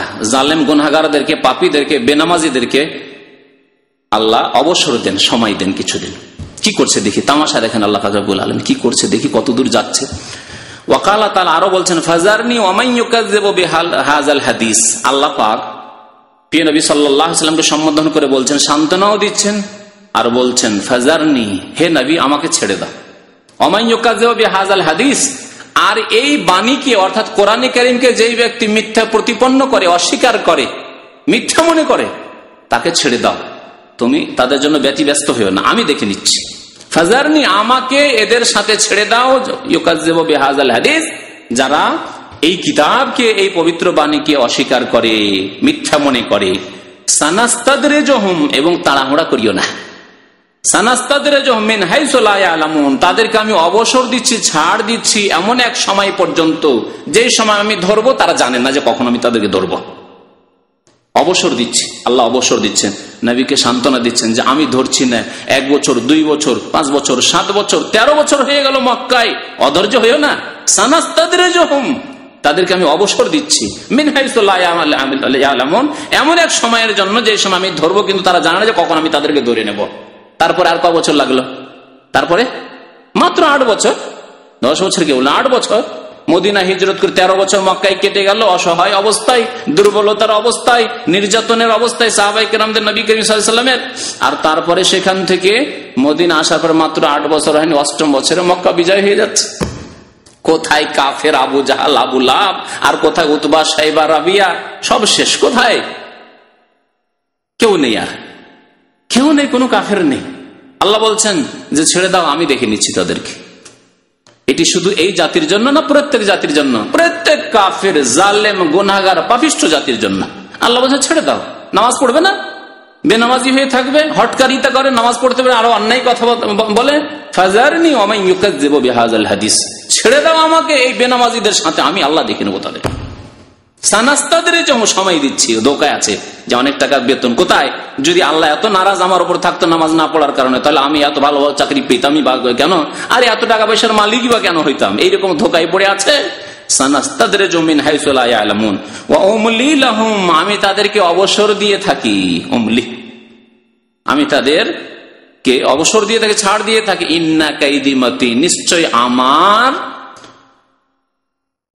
কায়েদ। কায়েদ মানে হচ্ছে পাকড়াও। কায়েদ মানে আসল হচ্ছে ছলনা, কিন্তু ছলনাটা যেহেতু খারাপ অর্থে ব্যবহার হয়, আল্লাহ পাক রব্বুল আলামিনের হচ্ছে কৌশল। কৌশল সবচেয়ে ভালো শব্দ হচ্ছে কৌশল। ইন্না কাইদি মাতিন, আল্লাহর কৌশল হচ্ছে অত্যন্ত সূক্ষ্ম। জি, আল্লাহর কৌশল হচ্ছে অত্যন্ত সূক্ষ্ম। সাথে সাথে ধরে নেওয়া কৌশলের কাজ নাই। মানুষ আমরা অনেকেই একবার একটা ভুল করলো বা দুইবার ভুল করলো, চট করে ধরে ফেললাম তাকে, তাই না? এটা কৌশল না। একটা ছেলেকে তরবিয়তের ক্ষেত্রে, এটা ছেলে তো মানুষ করছেন, ছেলে একবার দুইবার ভুল করেছে আর চট করে ধরে নিয়ে ভালো পানিশমেন্ট দিয়ে দিলাম, সোজা করার জন্য দিয়ে দিলাম, বেটাকে শিক্ষা দিয়ে দিলাম ভালো করে। কৌশল না। আর কৌশল বিভিন্ন কৌশল আছে, বিভিন্ন কৌশল দিয়ে হইল না, তখন কোন কৌশল কখন অবলম্বন করতে হবে, এটা হচ্ছে ভালো কৌশল। তো আল্লাহ পাক রব্বুল আলামিন কৌশল করেন। কাফের জালেমরা ষড়যন্ত্র করে ইসলামের বিরুদ্ধে, আল্লাহ পাক রব্বুল আলামিন কৌশল করেন। ওয়া মাকারু ওয়া মাকার আল্লাহ। আল্লাহ এখানে কাইদের কথা বলেছেন, কোন জায়গায় মাকারের কথা বলেছেন। মাকার কাফের জালেমরা ছলনা করে, চাতুরতা করে আর ষড়যন্ত্র করে, আল্লাহ পাক রব্বুল কৌশল করেন। ওয়া মাকারা, আল্লাহ কৌশল করে। ওয়াল্লাহু খায়রুল মাকিরিন, আল্লাহ উত্তম কৌশলকারী। আল্লাহ উত্তম কৌশলকারী। তো আল্লাহ বলছেন আমি তাদেরকে অবসর দিয়ে থাকি। ইন্না কাইদি মাতিন, নিশ্চয় আমার কৌশল হচ্ছে অত্যন্ত সূক্ষ্ম। যারা বড় মাছ ধরে, ওই বড়শিতে মাছ ধরতে যায় না, ছিপে মাছ ধরতে যায়, বড় মাছ যদি লেগে যায় আর কৌশলী যদি হয়, চালাক লোক হয়, তাহলে সাথে সাথে টান দিবে না। সাথে সাথে টান দিলে অনেক সময় তাকে নিয়ে চলে যাবে সমুদ্রে। অনেকে এরকম নদীতে ডুবে মারা গেছে, বুঝতে পারছেন? বড় মাছ ধরতে গিয়ে নিজেই ডুবে মারা গেছে। কেন? তখন শক্তিশালী হয়ে আছে এই মাছ। তো কাফের শক্তিশালী আছে, ঠিক আছে ওকে একটু ছাড় দেন, ও বড়শিটা খেয়ে খুব লাফালাফি করতে থাক। হ্যাঁ, ফাল দাও আপনাদের ভাষায়। হ্যাঁ, তো খুব লাফালাফি করতে থাক, আর লাফালাফি করে যখন নিস্তেজ হয়ে যাবে তখন আল্লাহ পাক ধরে বলছে ইন্না কাইদি মাতিন, নিশ্চয় আমার কৌশল অত্যন্ত সূক্ষ্ম। আল্লাহ পাক সূরা কালাম আয়াত নম্বর 44-45 বললাম। ওয়াকালা তাআলা, মহান আল্লাহ আরো বলছেন ওয়ালা ইয়াহসাবান্নাল্লাযীনা কাফারু আন্নামা নুমলি লাহুম খায়রুল লিআনফুসিহিম। আল্লাহ কাফেরদেরকে বলছেন যে কাফের, হে বেনামাজি, হে বিধর্মী, হে পাপিষ্ট জালেম, তোমরা এই ধারণা করিও না যে তোমাদেরকে ধরি না তো তোমাদের জন্য এটি কল্যাণকর, তোমাদেরকে কিছু বলি না, তোমাদেরকে শাস্তি দিই না। বেনামাজি, তারপরে তোমার চাকরি 20 বছর 30 বছর ধরে সৌদি আরবে চাকরি করে যাচ্ছ, বেনামাজি হয়ে আছো, কি আল্লাহ ধরলো না, কোন জায়গায় বালা মুসিবত আসলো না, খুব খুশি। আল্লাহ ওয়ালা ইয়াহসাবান্নাল্লাযীনা কাফারু, কাফেররা যেন এই ধারণা না করে আন্নামা নুমলি লাহুম খায়রুল লিআনফুসিহিম, যে আমি তাদেরকে যে অবসর দিচ্ছি এটি তাদের জন্য মঙ্গলময়, কল্যাণকর না, এটি কল্যাণকর নয়। খবরদার, ধোকায় থাকবে না। ইন্নামা নুমলি লাহুম লিয়াজদাদু ইসমা, আমি তাদেরকে এই জন্য অবসর দিচ্ছি যে আরো বেশি করে পাপ করুক। অল্প স্বল্প পাপ করে কেন অ্যাক্সিডেন্ট হয়ে মরে যায়, বেশি করে আরো পাপ করুক। 2 বছর 4 বছর বেনামাজি হয়ে থাকলো, কিছু পাপ করে মরলো। একটা লোক 20 বছর 30 বছর সৌদি আরবে থেকে আরো হটকারিতা, শিখলো না কিছুই, মানলো না কিছুই, নামাজও পড়লো না, কবর মাজার পূজাই করতে থাকলো। ওই যে আকিদা, কবর মাজার পূজার আকিদা নিয়ে এসেছিল, সেই আকিদা নিয়ে গেল। আবার এখান থেকে 20 বছর খেয়ে দিয়ে টাকা পয়সা নিয়ে গেল সৌদি আরব থেকে, কিন্তু এখানকার আকিদা ইসলাম মদিনা মক্কার নিয়ে যাবে না। হয়ে গেল ফুরফুরা, গেল আজমের, গেল আটরসি মাইজবান্ডারি, গেল শাহজালাল। আল্লাহ বলছেন তোমাদেরকে যে অবসর দিচ্ছি কি জন্য, লিয়াজদাদু ইসমা, আরো গুনাহ করো না বেশি করে। অল্প স্বল্প গুনাহ নিয়ে যা কেন যাবে, বেশি করে গুনাহ নিয়ে জাহান্নামে যাও। হ্যাঁ, ইন্নামা নুমলি লাহুম, তাদেরকে আমি অবসর দিয়ে থাকি, লিয়াজদাদু ইসমা, যাতে করে আরো বেশি বেশি তারা গুনাহ করে। ওয়ালাহুম আযাবুম মুহিন, এবং তাদের জন্য বড় অপদস্থকারী শাস্তি রয়েছে, আযাব রয়েছে, অপমানজনক তাদের আযাব রয়েছে। সূরা আলে ইমরান আয়াত নম্বর 78। এভাবে বহু আয়াত কোরআনে কারিমে রয়েছে। সামুদ জাতি সম্পর্কে বলছিলাম যে সামুদ জাতিকে, আদ জাতিকে আল্লাহ পাক হালাক করেছেন, অথচ তারা খুব শক্তিশালী ছিল। সে সম্পর্কে 2-1টি আয়াত শোনাই। আল্লাহ বলছেন আলাম তারা কাইফা ফাআলা রাব্বুকা বিআদ, সূরা ফজর, সূরা ফজর আমপারা সূরা 6 থেকে 8 নম্বর আয়াতে মহান আল্লাহ ইরশাদ করেছেন, হে নবী আপনি কি দেখেননি কাইফা ফাআলা রাব্বুকা, যে আপনার রব আদ সম্প্রদায়ের সাথে কি আচরণ করেছেন, এরামা জাতিল এমাদ, সে এরাম জাতি, ওদের নাম এরাম জাতি ছিল। জাতুল এমাদ, বড়ই শক্তিশালী জাতি ছিল। এমাদ বলা হয় আমুদ, আমুদ মানে খুঁটি, স্তম্ভ। হ্যাঁ, তো স্তম্ভ খুব উঁচা উঁচা স্তম্ভ হয় না, এই জাতি খুব লম্বা, একবারে খুব লম্বা লম্বা ছিল, এদের বডি খুব উঁচা বডি।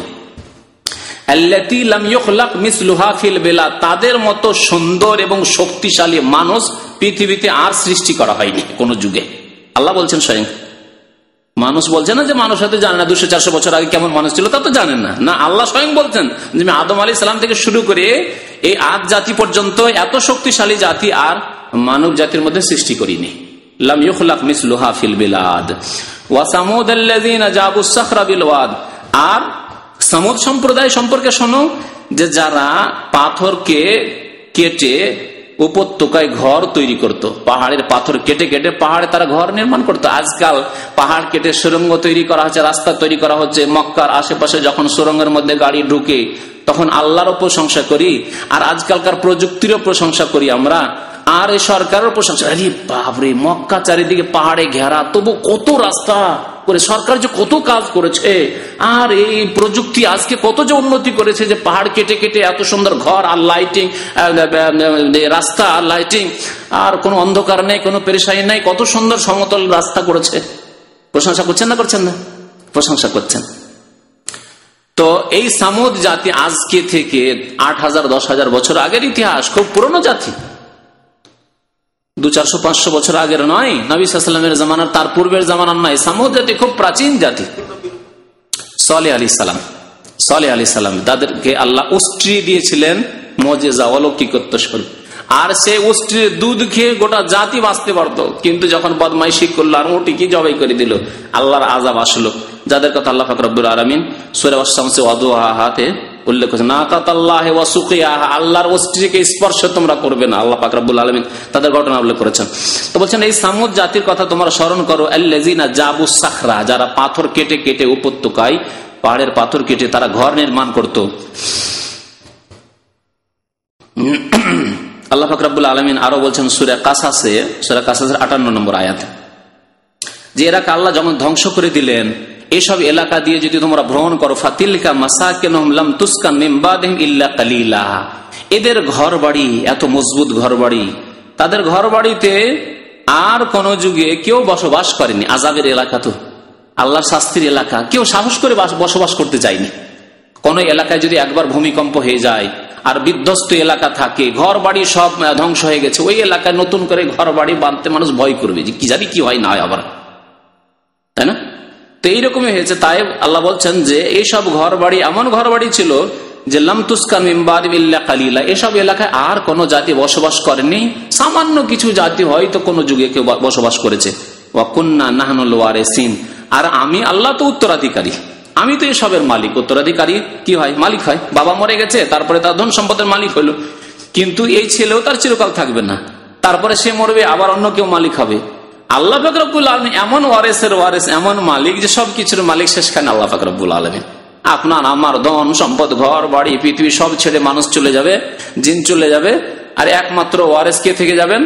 আল্লাহ পাক রব্বুল আলামিন উত্তরাধিকারী থেকে যাবেন। কুন্না নাহনুল ওয়ারিসিন, আমি আল্লাহই তো এসবের মালিক, অধিকারী। আল্লাহ বলেন ফাতিলকা বুয়ুতুহুম খাওয়াতুন বিমা যালামু, এই যে ঘরগুলি এদের আদ সম্প্রদায়ের, সামুদ সম্প্রদায়ের ঘর বাড়ি, খাওয়াতুন বিমা যালামু, তাদের জুলম অত্যাচার পাপের কারণে খালি পড়ে আছে, শূন্য হয়ে পড়ে আছে, অনাবাদ হয়ে পড়ে আছে, বিরান হয়ে পড়ে আছে, কেউ বসবাস করে না। আল্লাহ পাক রব্বুল আলামিন এইভাবে কত জাতিকে ধ্বংস করেছেন। আদ জাতি সম্পর্কে আরো একটি আয়াত রয়েছে সূরা ফুসসিলাত, সূরা ফুসসিলাত অর্থাৎ সূরা মুমিন। সূরা ফুসসিলাতের আয়াত নম্বর 15-তে আল্লাহ ইরশাদ করেছেন এই আদ জাতির কথা বলে। তারা বলছে, কি বলছে তারা? ওয়াকালু মান আশাদ্দু মিন্না কুওয়া। আদ জাতির নবীর নাম কি ছিল? বললাম সামুদ জাতির নবীর নাম সালেহ আলাইহিস সালাম, আর আদ সম্প্রদায়ের নবীর নাম হুদ আলাইহিস সালাম।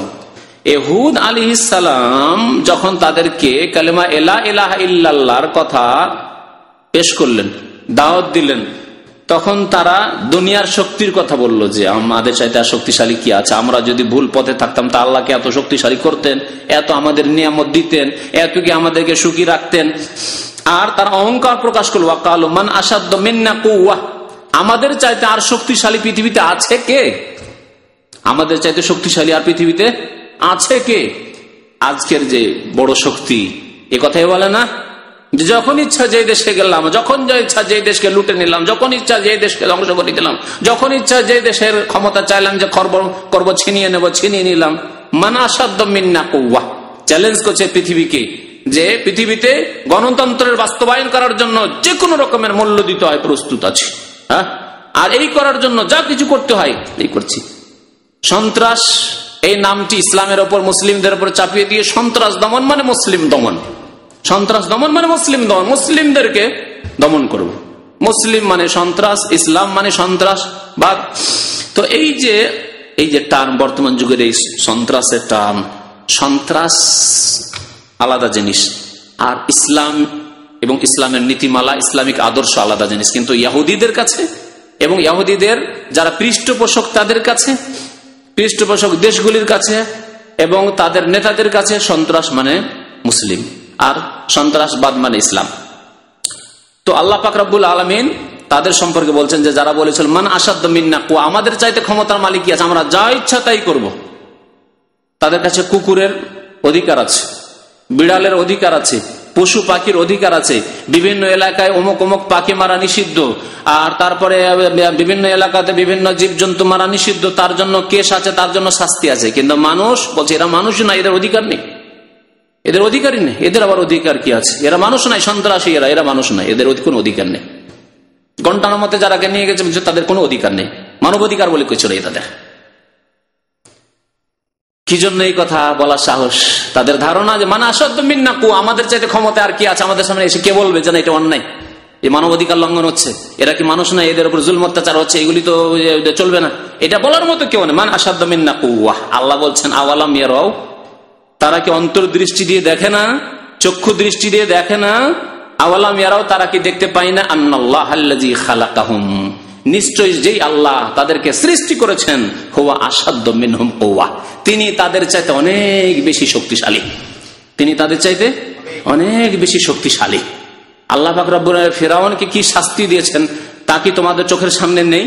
বড় বড় শক্তির মালিকদেরকে আল্লাহ পাক কিভাবে ধ্বংস করেছেন তোমাদের সামনে কি নেই? আওয়ালাম ইয়ারাউ আন্নাল্লাহাল্লাযী খালাকাহুম হুয়া আসাদ্দু মিনহুম কুওয়া, আল্লাহ সর্বশক্তিমান, আল্লাহ পাক রব্বুল শক্তি সমস্ত শক্তির উপরে।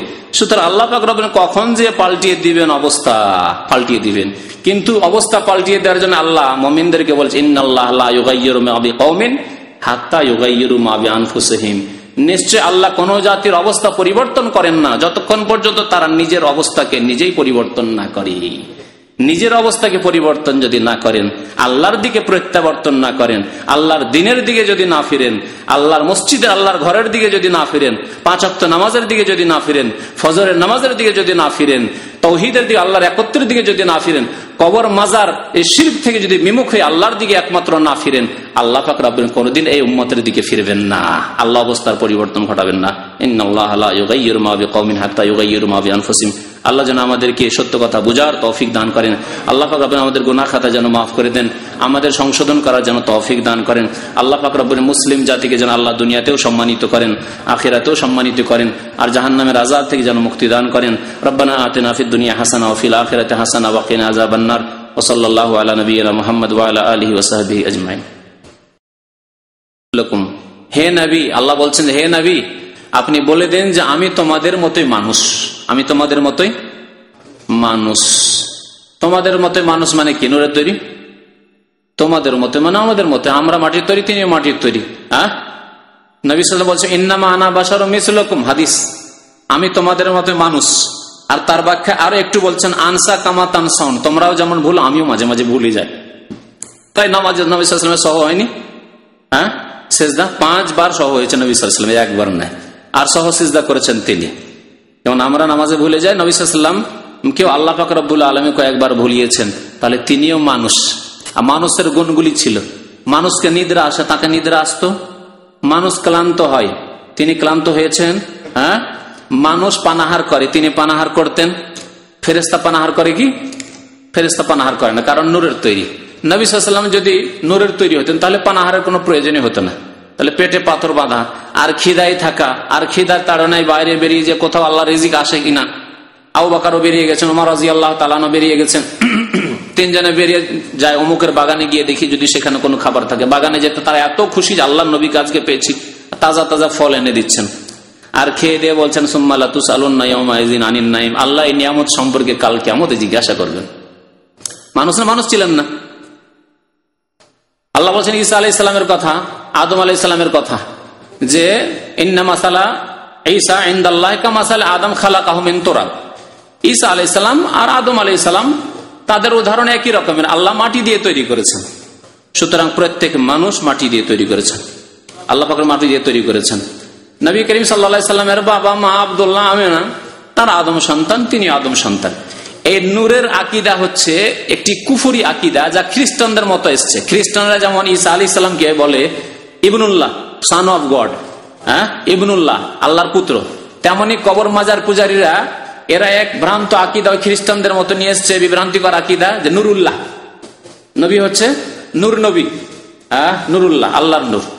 অথচ নবী সাল্লাল্লাহু আলাইহি ওয়াসাল্লাম বলেছেন ইন্নামা আনা আবদুন আব্দুল্লাহ ওয়া আশহাদু আন্না মুহাম্মাদান আব্দুল্লাহ ওয়া রাসূলুহু, আল্লাহর বান্দা। জি। মৃত সাগর কোথায় অবস্থিত? ম্যাপ দেখেন, মৃত সাগর পাবেন, ম্যাপ দেখলে মৃত সাগর পাবেন খুব কাছাকাছি। এই শাম, সিরিয়া, এই ভূমধ্য সাগর আছে, আর আপনার লোহিত সাগর, ভূমধ্য সাগর লোহিত সাগরের কাছাকাছি, এর মধ্যে আপনি মৃত সাগর পাবেন। জি। আল বাহরুল মাইয়িত আরবি দেখেন তাহলে তাদের লেখা থাকবে, আর ইংরেজি বাংলায় থাকে তাহলে মৃত সাগর, আর যদি ইংরেজিতে লেখা থাকে তো ডেড সাগর। একবার লিখেছেন যে কিছু পুলিশ এবং বলদের লোকেরা ঘুষ খেয়ে লোকজনকে ধরে আবার ছেড়ে দেয়। এটা কি? এটা হারাম যে কোনো দেশে।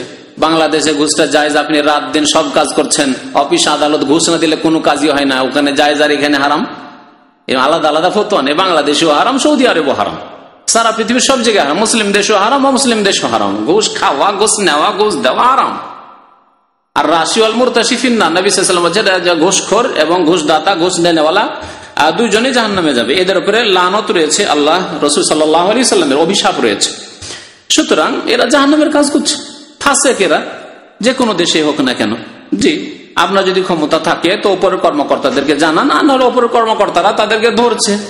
আমি জানি চোখের সামনে একজন পুলিশ ঘুষ খেয়েছে, মাত্র 100 রিয়াল ঘুষ খেয়েছে। একজনের একটা জাল একামা দেওয়ার জন্য, কেন বাঙালিরা অনেকে জাল একামা করে, জাল একামা দেওয়ার ক্ষেত্রে ঘুষ খেয়েছে, তাকে ধরে একেবারে হাতে আর পায়ে আপনার হ্যান্ডকাপ লাগিয়ে আর বেড়ি লাগিয়ে কোর্টে হাজির করেছে। আমি সেখানে কাজীর সামনে বসে। জি। তো কথা হচ্ছে যে বিচার অবশ্যই আছে, ইসলামিক বিচার এখানে আছে, কিন্তু ঘুষখোর ধরা পড়তে হবে, চোর ধরা পড়তে হবে। আর চোর চুরি করছে ধরা পড়ছে না, একদিন ধরা পড়লে দুনিয়ার শাস্তি হবে, না হলে আখিরাতের শাস্তির কথা তো শুনলেন, আল্লাহ পাক অবসর দিচ্ছেন। হয়তো পৃথিবীতে ধরা পড়ছে না, ধরা খাচ্ছে না, কিন্তু আখিরাতে ধরা খাবে। আর এক ভাইয়ের রাগ ক্ষোভ এই হাইয়াওয়ালাদের উপরে, মোতাওয়াদের উপরে, যারা ওই সালা করে তাদের উপর। বলছে এই দেশে যারা মোতাওয়া রয়েছে তারা নামাজ করে, ভালো কথা তো, নামাজ করে ভালো করে, আপনার কষ্ট হয় নাকি? এদের মধ্যে অনেকে রয়েছে তারা অমুসলিমদের চাইতে বেশি নাপাক। আউযুবিল্লাহ। কি করে নাপাক? অমুসলিমের আকীদা আমল সব নাপাক। কালেমা লা ইলাহা ইল্লাল্লাহ বিশ্বাস করে না, কোরআন বিশ্বাস করে না, রাসূল বিশ্বাস করে না, পরকাল বিশ্বাস করে না। আপনার ইসলাম সম্পর্কে এতটুকু জ্ঞান যে একজন মোতাওয়াজ যদি খারাপ হয়, আপনার সাথে খারাপ আচরণ করে থাকে, যে আপনি আসামি ছিলেন আর আপনার গাড়িতে উঠিয়ে নিয়েছে, সেই জন্য অমুসলিম চাইতে কি করে খারাপ হয়ে গেল? সে আল্লাহ রসুলকে ভালোবাসে, বিশ্বাস করে, কি করে খারাপ হয়ে গেল? আপনার বিবেক নেই? তারপরে যদি দেখা যায় যে একজন মুতাওয়া হয়তো সে জিনা পর্যন্ত করছে, সেও ফাসিক, আল্লাহ একদিন তাকে জাহান্নামে জ্বালিয়ে পুড়িয়ে জান্নাত দিতে পারে যদি কালেমা পড়া মুসলমানের নামাজ হয়। অনেক জাহেল মূর্খরা বলে তো চলাচলা করতেই থাকলো, তো নামাজ পড়তে গেল না, এই তো তুমি জাহেল। এদেরকে সরকার লাগিয়েছে যে নামাজ পড়তে নিয়ে যাও, প্রয়োজনে তারা দেখবে যে কোন মসজিদে লেটে নামাজ হচ্ছে সেখানে পড়বে, আর না হলে তাদের জন্য জায়েজও আছে যে আলাদা জামাত করবে, রাস্তাঘাটে দেখে যে কে নামাজ পড়লো না পড়লো। কারণ যতক্ষণ একামত হয়নি ততক্ষণ তো লোকজন বলতে পারে যে আমি যাচ্ছি মসজিদে। তাহলে এই লোকগুলি যদি জামাত শুরু হওয়ার পরে পাহারা না দেয়, কি করে বেনামাজি ধরা পড়বে যে রাস্তাতে বেনামাজি বসে আছে? সুতরাং তাদের জন্য জায়েজ যে তারা জামাত ছেড়ে দেবে, ছেড়ে দিয়ে পাহারা দিয়ে জামাত শেষ হওয়ার পরে আলাদা গিয়ে জামাত করবে, 2-3 জন যা থাকবে, বা একাই নামাজ পড়বে। যেমন মক্কা মদিনা হারাম শরীফে দেখছেন পুলিশ পাহারা দিচ্ছে, আপনার নামাজ পড়ছেন পুলিশ পাহারা দিচ্ছে। শুধু জায়েজ না, তাদের জন্য ওয়াজিব পাহারা দেওয়া। ওই সময় যদি আপনারা সেজদায় আছেন, পাহারা পুলিশগুলি না দেয়, কেউ যদি সেখানে যদি বম বিস্ফোরণ করে চলে যায়, আপনাদের হাজার হাজার লোক যদি মারা যায়, এটা ভালো কাজ? তো হাজার হাজার লোকের জীবনের হেফাজত করা ফরজ নয়? এই জন্য তার ওখানে পাহারা দেওয়া ফরজ। নামাজের চাইতে সেখানে গুরুত্বপূর্ণ বেশি। নামাজ অন্য সময় পড়বে, একটু পরে পড়বে, যখন আপনারা সালাম ফিরে দিবেন, সচেতন হয়ে যাবেন, এখন ইবাদত বন্দেগী শেষ হয়ে গেছে, তখন তারা নামাজ পড়বে। জি, ওই রকমই হাইয়াওয়ালারা পরে নামাজ পড়তে পারে, কোনো অসুবিধা নেই। আর বাকি ব্যক্তিগত কারো যদি খারাপ চরিত্র থাকে, তারা তো চাকরি করে, তারা আপনার মতো মানুষ, খারাপ চরিত্র থাকতে পারে। একটা নামাজি লোকের কোনো খারাপ চরিত্র থাকতে পারে। নামাজি লোক অনেক সময় হাত বাড়ি টাকা পয়সা ধার নিয়ে দিচ্ছে না, অনেক নামাজি এই বড় বড় দাঁড়িয়ে আছে, আমি জানি এরকম লোক, যে টাকা যদি তার হাতে পড়ে যার দেবে না, আর দেওয়া দেয়নি, কিন্তু নামাজ আছে, দাঁড়িয়ে আছে। তার মানে সব দাঁড়িয়ে খারাপ নাকি? হ্যাঁ, অনেকে আছে যে দাঁড়িয়ে নেই, নামাজও নেই, টাকা পয়সার ইমানও নেই, বেমান সবকিছু, তো ও ভালো হইলো নাকি? তাহলে না, দাঁড়িয়ে রাখায় তার অপরাধ হয়ে গেল। দাঁড়িয়ে রেখেছে, ওটা ভালো কাজ করেছে, বেইমানি করেছে, অনেক কাজ করছে, তার শাস্তি পাবে। সাল্লাল্লাহু আলা নবিয়িনা মুহাম্মদ ওয়া আলা আলিহি ওয়া সাহবিহি আজমাইন। এক ভাই আপনাদের বিরুদ্ধে অভিযোগ করেছেন, আপনাদের সবার বিরুদ্ধে নয়, বলছে এক ভাই আলোচনা না শুনে ঘুমায় এবং শেষে খাবারে অংশ নেই। আল্লাহ হিদায়াত করে।